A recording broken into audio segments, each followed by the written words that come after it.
താജ്മഹൽ എന്തുകൊണ്ടാണ് ഇന്ത്യയിലുള്ളതെന്ന് ചോദിക്കുമ്പോൾ നല്ല വെയിറ്റ് ഉള്ളതുകൊണ്ട് ബ്രിട്ടീഷുകാർക്ക് എടുത്തുകൊണ്ട് പോകാൻ പറ്റിയില്ല എന്ന് പറയുന്ന ഒരു കപ്പിളിന്റെ റീൽ റീസെന്റ് വൈറലായിരുന്നു. ഏകദേശം 150 വർഷക്കാലം നമ്മളെ ഭരിച്ച് നമ്മുടെ സ്വത്വവും കട്ടുകൊണ്ടുപോയ ബ്രിട്ടീഷുകാരെന്ന വലിയ കൊള്ളക്കാരുടെ കഥകൾ നമ്മൾ സ്കൂളിലൂടെയും നമ്മുടെ പുസ്തകങ്ങളിലൂടെയും നമ്മളെ പഠിപ്പിക്കലുകളിലൂടെയും നമ്മൾ അറിഞ്ഞിട്ടുണ്ട്. പക്ഷേ കേവലം 11 വർഷം കൊണ്ട് ബ്രിട്ടീഷുകാരുടെ 100 ഇരട്ടി നമ്മളെ കട്ടുമുടിച്ച ഒരു കൂട്ടർ ഇന്ത്യയിലുണ്ട്. നിർഭാഗ്യവശാൽ അതിന്റെ തലപ്പത്തുള്ളത് നമ്മുടെ പ്രിയങ്കരനായ പ്രധാനമന്ത്രിയായിപ്പോയി.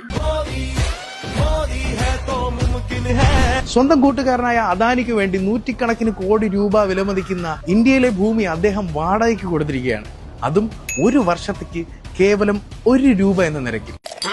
ബീഹാറിലെ ബഗൽപൂരിൽ അദാനി തേർമൽ പ്ലാന്റിന് വേണ്ടി 1050 ഹെക്ടർ ഭൂമി, ഗുജറാത്തിലെ മുന്ദ്ര പോർട്ടിന് വേണ്ടി 6450 ഹെക്ടർ ഭൂമി, മുംബൈയിലെ നവി മുംബൈ ഇന്റർനാഷണൽ എയർപോർട്ടിന് വേണ്ടി 1100 ഹെക്ടർ ഭൂമി, അന്ധേരിയിലെ തെരുവിന്റെ വികസനത്തിന് വേണ്ടി 108 ഹെക്ടർ ഭൂമി, അതിനേക്കാളൊക്കെ ഉപരി ഇന്ത്യയുടെ ഹൃദയമെന്ന് ജീവശ്വാസം എന്നറിയപ്പെടുന്ന ഛത്തീസ്ഗഡിലെ ഹസ്ഡിയോ ആരണ്യ കാടുകളിൽ ആയിരക്കണക്കിന് ഹെക്ടർ ഭൂമിയാണ് അദാനിക്ക് വേണ്ടി മൈനിങ്ങിനായി വാടകയ്ക്ക് കൊടുത്തിരിക്കുന്നത്. എല്ലാം കൂടെ കൂട്ടുമ്പോൾ ഏകദേശം 15000 ഹെക്ടറിന് മേലെ ഭൂമി കേവലം 1 രൂപ ഒരു വർഷത്തേക്ക് എന്ന നിരക്കിൽ വാടകയ്ക്ക് കൊടുത്തിരിക്കുകയാണ്. Can you believe this huge scam? ചിലരെങ്കിലും ചിന്തിക്കുന്നുണ്ടാവും ഇതൊക്കെ ബീഹാറിലും ആന്ധ്രയിലും ഗുജറാത്തിലും ഒക്കെ നടക്കുള്ളൂ, ഇവിടെ ഒന്നും നടക്കത്തില്ല. രാജുവേട്ടൻ പറഞ്ഞൊരു കാര്യം ഓർമ്മയുണ്ടോ?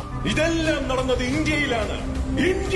രൂപയുടെ മൂല്യം അതിന്റെ റെക്കോർഡ് ഇടിവിലെത്തിച്ചിട്ട്, അൺഎംപ്ലോയ്മെന്റ് അതിന്റെ പീക്കിലെത്തിച്ചിട്ട്, പെട്രോളിന്റെ വില അതിന്റെ ടോപ്പിലെത്തിച്ച്, അതിൽ തന്നെ എത്രത്തോളം മിക്സ് ചെയ്ത് നമ്മളെ പറ്റിച്ചിട്ട് അവർ വീണ്ടും നമ്മുടെ വീടുകളിൽ വന്നിരിക്കുകയാണ് വോട്ട് ചോദിക്കാൻ. ഒരവസരം കൊടുക്കൂ, ഒളിമ്പിക്സ് കൊണ്ടുവരാത്രേ. എനിക്ക് നാണമില്ല കുഞ്ഞപ്പ.